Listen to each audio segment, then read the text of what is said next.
हे students, good morning. इसके पहले video में हम लोगों ने इन्वायरमेंट का जो भी टॉपिक था उसके बारे में क्लियर किया था। जैसे यहाँ पे हम लोगों ने बायोटिक और अबायोटिक जो भी हमारे 1 मिनट हमारे इन्वायरमेंट के जो कैटेगरी होती है, बायोटिक और अबायोटिक कंपोनेंट जो होते हैं इन्वायरमेंट के, उसको हम लोगों ने क्लियर किया था। आज का हमारा जो न्यू टॉपिक है वो है नेचुरल इन्वायरमेंट। देखिए, नेचुरल इन्वायरमेंट किसे कहते हैं, आइए से देखते हैं। Land, water, air, plant and animals comprises the natural environment. जो हमारा प्राकृतिक पर्यावरण होता है उसमें हमारे प्रकृति के द्वारा बनाई गई, जैसे जो ये स्थल मंडल है, जल है, एयर है, प्लांट है, एनिमल्स हैं, ये सभी हमारे नेचुरल इन्वायरमेंट के तहत आते हैं। You are familiar with the meaning of the lithosphere. जैसा कि आप लोग लिथोस्फीयर के बारे में, हाइड्रोस्फीयर और एटमॉस्फेयर और बायोस्फीयर के बारे में आप लोग पहले क्लास में पढ़ चुके हैं। Let us learn some more fact about this domains.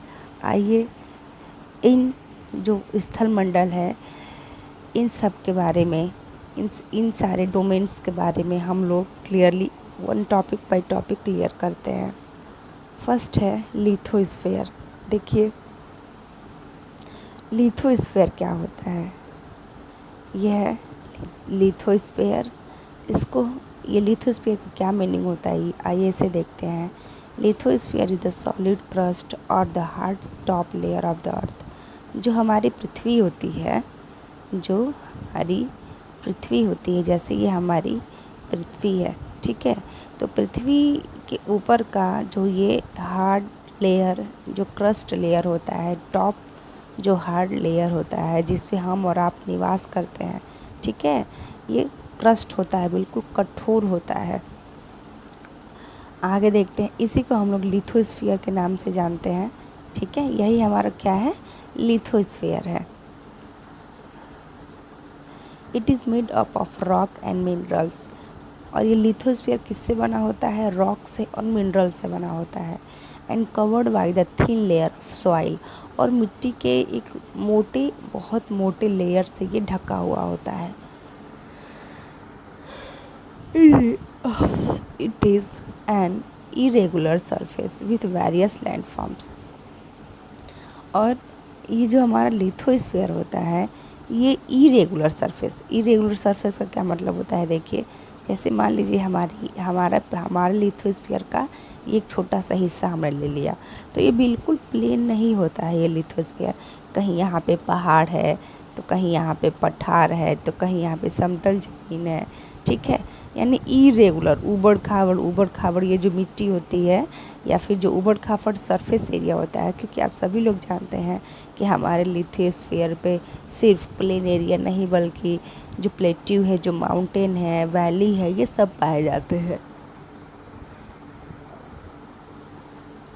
Landform are found over the continent and also on the ocean floor. जो लैंडफॉर्म होता है वो हमारे पृथ्वी के हर एक हिस्से पर, हर एक कॉन्टिनेंट पर, महाद्वीप पे पूरा पाया जाता है। यहाँ तक कि जो हमारा समुद्र का जो फ्लोर एरिया होता है, जैसे समुद्र तल जो होती है, समुद्र के नीचे की जो तल होती है, वो भी हमारा प्लेन एरिया से बना लैंड फॉर्म ही होता है, ठीक है।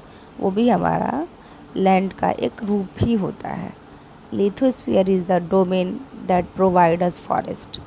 लिथोस्फीयर एक ऐसा सोर्स है, इस लिथोस्फीयर पर ही हमें जंगलों की भी प्राप्ति होती है। पेड़ पौधे ये सब हमको कहाँ मिलते हैं, लिथोस्फीयर मिलते हैं।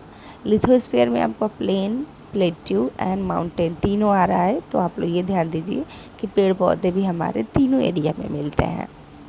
ग्रासलैंड फॉर ग्रेजिंग, और बहुत ऐसे स्थान है जहाँ पर घास के बहुत बड़े बड़े मैदान भी पाए जाते हैं। Land for agriculture and human settlement, यहाँ तक कृषि के लिए ज़मीन और हम जीव जंतुओं को या फिर हम लोगों को रहने के लिए हमारा निवास स्थान भी इस लिथोस्फीयर पर है, इस लिथोस्फीयर पर ही पाया जाता है। It is also a source of mineral wealth.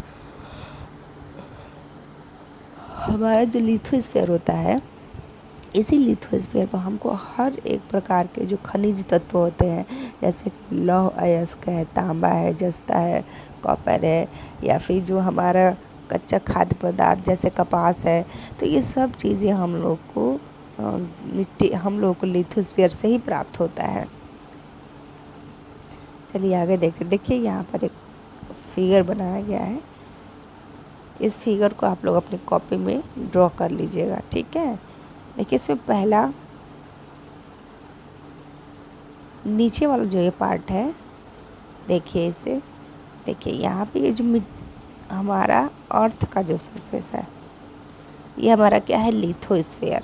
देखिए इसी लिथोस्फीयर पे ये नदियाँ हैं, इसी लिथोस्फीयर पे ये गाड़ी चल रही है, इसी लिथोस्फीयर पे आप लोग को यहाँ पे कुछ घर हैं जो देखने को मिल रहे हैं, ठीक है। तो ये हमारा लिथोस्फीयर का हिस्सा है। चलिए आगे देखते हैं।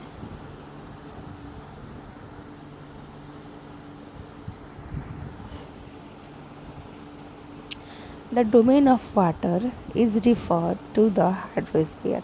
हमारे जल का जो भी स्रोत होता है, चाहे वो नदियाँ हो, चाहे वो समुद्र हो, चाहे वो सी हो, चाहे वो ओशियन हो, ठीक है, चाहे वो लैक हो, जो भी हमारे वाटर बॉडीज़ होते हैं, वो सब हमारे हाइड्रोस्फीयर के अंतर्गत आते हैं।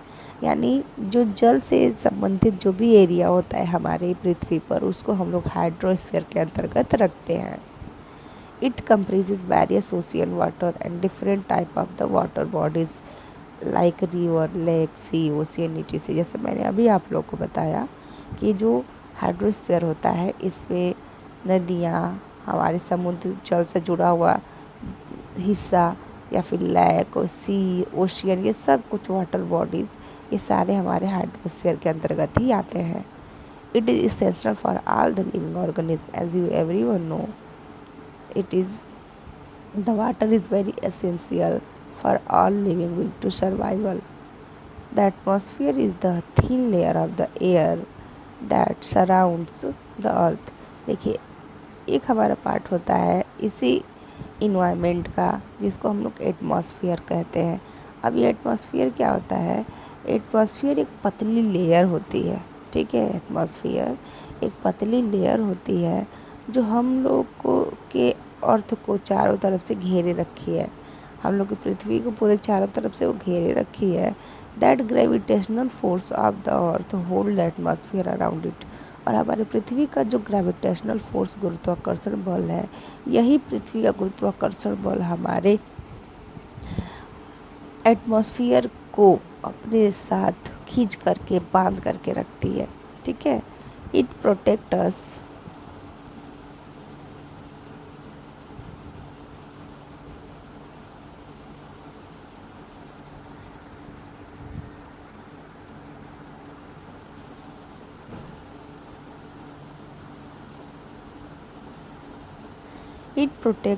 from the harmful rays and scorching heat of the sun।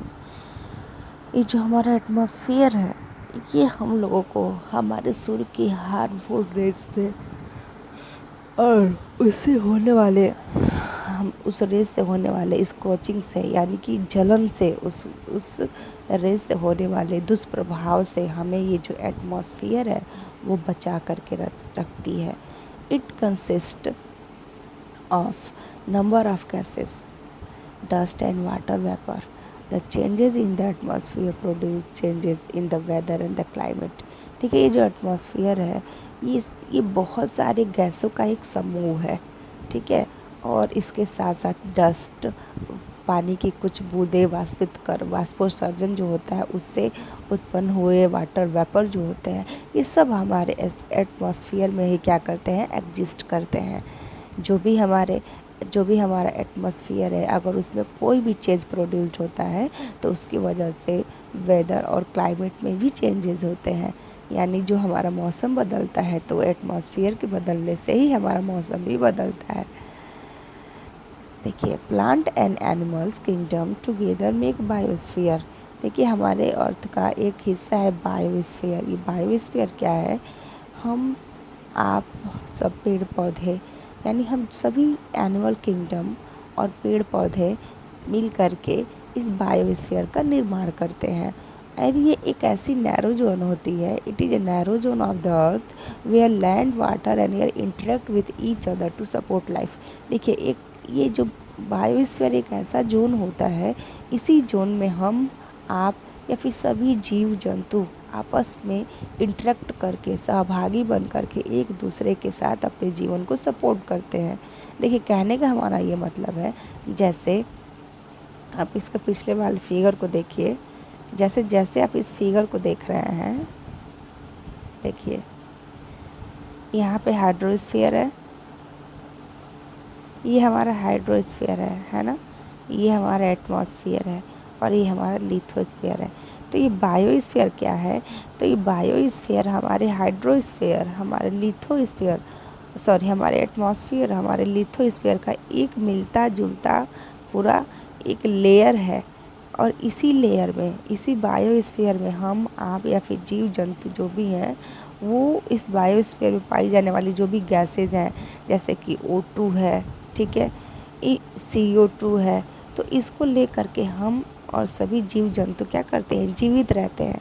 अगर हम यहाँ पे चले जाएं, अंतरिक्ष में चले जाएं, तो यहाँ पर हमारे हीलियम यहाँ पर हीलियम और हाइड्रोजन की मात्रा बहुत अधिक होती है, जो जीव जंतुओं को जीने के लिए या फिर श्वसन क्रिया के लिए बहुत ही हानिकारक होती है। लेकिन हम यहाँ की गैसों को एब्जॉर्ब नहीं करते हैं, हम यहाँ की गैसों को एब्जॉर्ब नहीं करते हैं, बल्कि हम यहाँ के जो गैसेस पाए जाते हैं उसको एब्जॉर्ब करके अपने जीवन का यापन करते हैं। तो इस तरह से ये बायोस्फीयर एक ऐसा नैरो जोन होता है जहाँ पर हम जीव जंतु पेड़ पौधे एक दूसरे से इंटरेक्ट करके, यानी कि यहीं से हम O2 और CO2 को लेकर के अपने जीवन का यापन करते हैं। ठीक है, तो हम जो भी गैसेस लेते हैं या फिर जो भी अपने जीवन को जीते हैं वो इसी बायोस्फीयर में जीते हैं। और सिर्फ गैसेज ही नहीं, बल्कि इसी बायोस्फीयर में हमारे जो रहने वाला स्थलीय मंडल या फिर पठार या फिर पर्वत जो भी है, इसी बायोस्फीयर के अंतर्गत आता है। क्योंकि जो हमारा हिमालय है वो तो बहुत ऊंचा है, वहाँ पर तो हम रह नहीं सकते हैं। तो कुछ हमारे जो हिल है या फिर हमारे जो माउंटेन है, कुछ ऐसे माउंटेन हैं जिस पे हम जीवन यापन करते हैं, लेकिन वो माउंटेन हमारे बायोस्फीयर के ऊंचाई तक अगर आते हैं तभी हम उसमें जी सकते हैं, वरना हम उसमें जीवन यापन नहीं कर सकते हैं। ठीक है, तो इस तरह से बायोस्फीयर हमारा क्या होता है? एक नैरो जोन होता है जहाँ पे हम एक दूसरे से इंटरेक्ट करते अपने लाइफ को सपोर्ट करके जीते हैं। ठीक है, तो बच्चों आज के लिए इतना ही, फिर इसके आगे हम लोग व्हाट इज इकोसिस्टम कल पढ़ेंगे। ओके, इसको आप अच्छे से क्लियर करिएगा, जो नहीं समझ में आएगा वो पूछिएगा। बाय बच्चों।